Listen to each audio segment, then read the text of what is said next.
be selected. And if you're anything like me and you watched the movie Conclave recently, you might feel really confident that you know exactly how this process is going to go.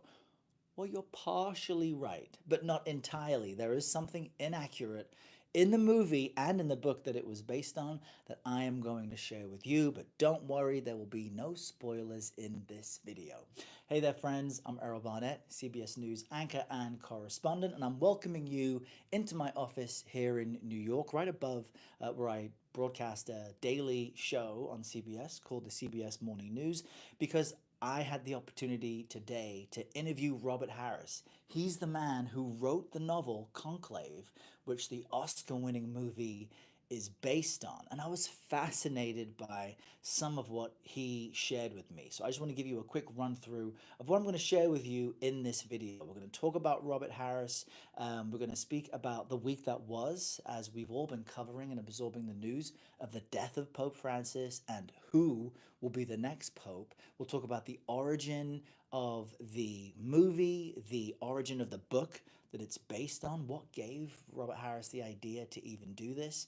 We'll speak about how conclaves actually function and what the surprise twist very well may be, as well as what's inaccurate in the book and in the movies. I'm going to share that with you. You can share it with your friends, and you'll sound really smart and intelligent because it was a total surprise to me. And since this is a live, if you post a comment or question, I will do my best to answer it in real time. It's only the second time I'm doing this, so I don't really know what I'm doing, but I'll do my best. So let me give you a breakdown on who Robert Harris is. He is an author. He's English, just like me. And today I was able to chat with him about the not just success that his book had, but what he makes of the success of the movie and the world now taking heightened interest into what has always been a secretive process taking place behind closed doors. I was just fascinated by so much of what he shared with me. And of course, this is a week where it all comes into play. On Monday, I had the task of reporting live for a number of hours that morning, telling a lot of people that Pope Francis has died. It wasn't a complete surprise considering he had so many health issues. Of course, he was in and out of or in hospital for 5 weeks straight and was looking very frail in his final few days and weeks. But still, when someone so visible and notable passes away, you feel it. You feel it all over the place. But I've had the opportunity this whole week to interview experts, people who cover the Catholic Church, clergy themselves, and even some journalists, including our own Nora O'Donnell, who sat with Pope Francis last year for an interview. And so many interesting pieces of information jumped out at me. It's been almost a crash course in the Catholic Church and where it might go from here.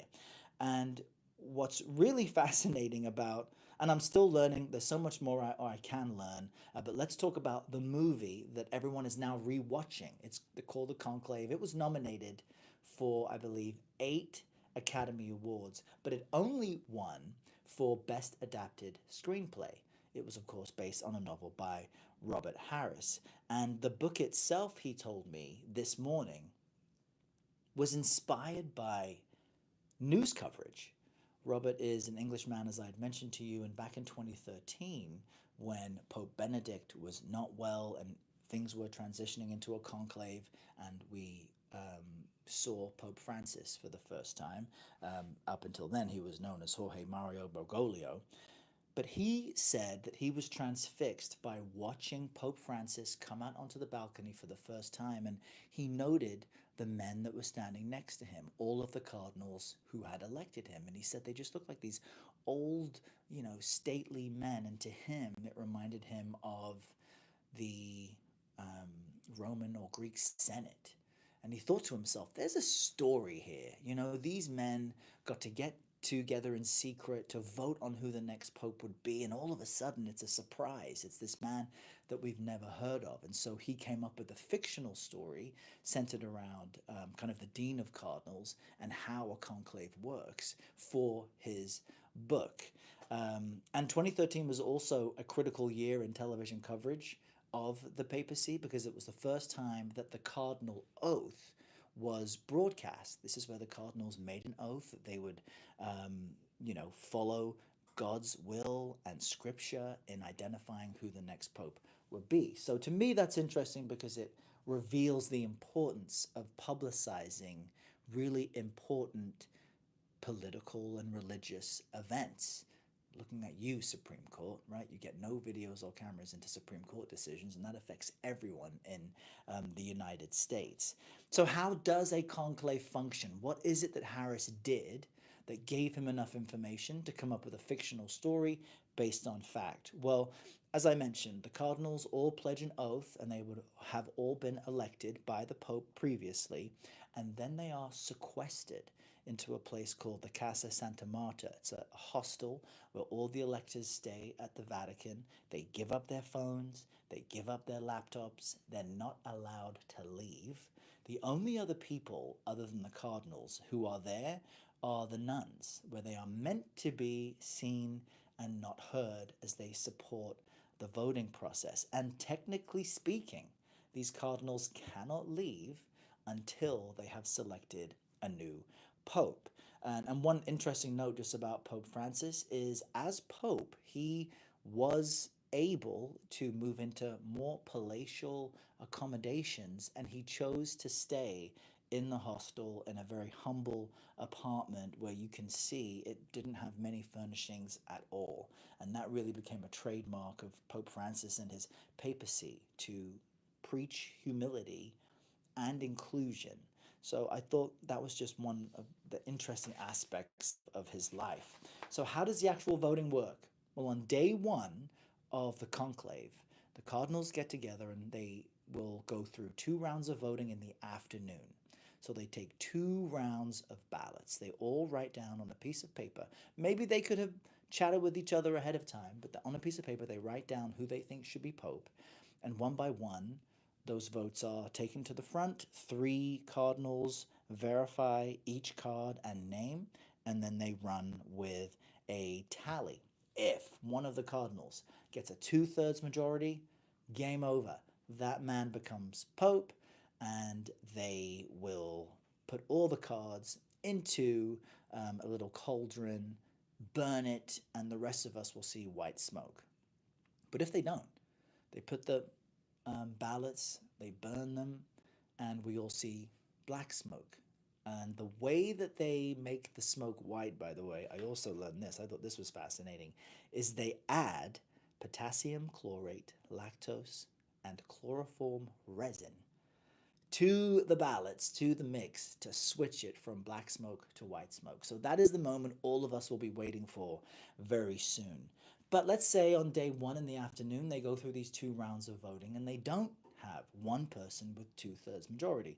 Well, then the following day on day two, they'll go through another 2 rounds of voting in the morning and 2 rounds of voting in the afternoon. And all along the way, and you will have remembered this if you watched the movie, they'll be paying attention to who the front runners are and what aspects of the papacy they would embody if they were to become pope. And that's, to me, the most fascinating part that we never get to see. Who then decides that the people who voted for them should join someone else?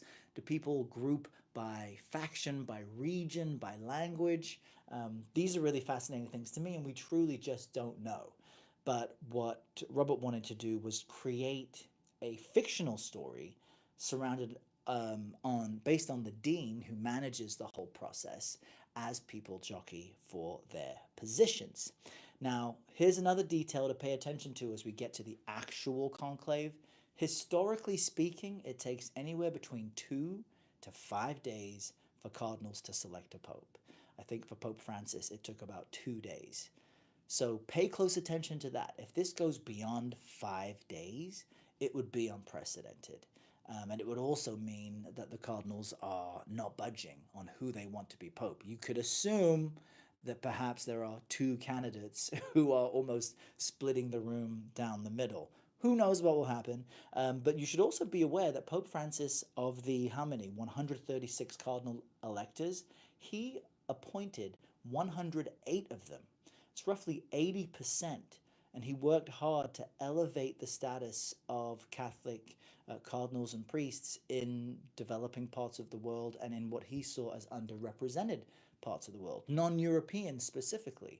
So he appointed cardinals from Africa, from Asia, and from Latin America. And if you look at the breakdown, you've got 71 different countries represented in the cardinal electing conclave. You cannot assume that all of them are on the same page either. And one thing that all of the experts I spoke with this week shared with me, you can't assume that just because a cardinal was appointed by Pope Francis, that they would necessarily embody his aspects of his papacy, which was to elevate women and to elevate issues surrounding LGBTQ people. And to that point, of the cardinals that he elected, who are from Latin America, Africa, and Asia, in some of these places, they are more conservative than Pope Francis was. And they may not have a papacy in which they elevate women in the clergy or elevate issues of the LGBTQ. So this is why Robert was telling me that you can most certainly expect a surprise. It's impossible to predict who will be Pope. It's impossible for there to be leading contenders or different names. There's plenty of cardinals from the United States. There's 17 from Italy, 10 from the United States. And so who knows what will happen, and this is why you can guarantee a surprise. Did I make sure I hit all the notes? Yeah, so Harris was able to get a tour of the Casa Santa Marta. He was able to see Pope Francis's bedroom back in the day. He got to see the Sistine Chapel, the Vatican Gardens, and it was really his tour of all these scenes which helped inform him for the setting of his book. And he told it, as I mentioned, through the Dean of Cardinals. And he says, look, even if you're not Catholic, this is a gripping story. You've got 1.36 billion Catholics around the world. They touch every aspect of our planet. And the Vatican, of course, is its own country. So even if you're not Catholic, you may be impacted by some of what the church decides to do. And if not, you certainly will see it. Again, back in the day, no one predicted that Pope Francis would win. So what was inaccurate? What wasn't true in the book and in the movie? It all has to do with a phrase known as in pectore. It's Latin and it effectively means close to the chest. It means in secret. I'm not going to spoil the book or the movie for you here, but you will see that the book and the movie include a narrative of one cardinal being secretly elected, appointed by the Pope in pectore, which means that no one else knew about it. And that cardinal goes on to be a part of the voting process. And it's a main part of the storyline. Well, in reality, a cardinal who is appointed in secret cannot participate in the conclave. So an in pectore cardinal cannot participate unless the Pope has, and the Church, has publicly acknowledged their appointment in some way, shape, or form. Okay, so this is the bit that was changed to fit a nice fictional narrative and a really strong story with some twists, but in reality, that would not happen because those are the rules, and the Catholic Church is steeped in tradition and its rules. Now, if you want to see my interview with Robert Harris, click over to one of my playlists where I post all the stories from the CBS Morning News. You'll see our chat there. I enjoy you joining me on this live. I could not click fast enough on other things that I saw come across the screen, but do stay close because if you enjoyed this video, you'll like what I got coming up next. I'll see you next time.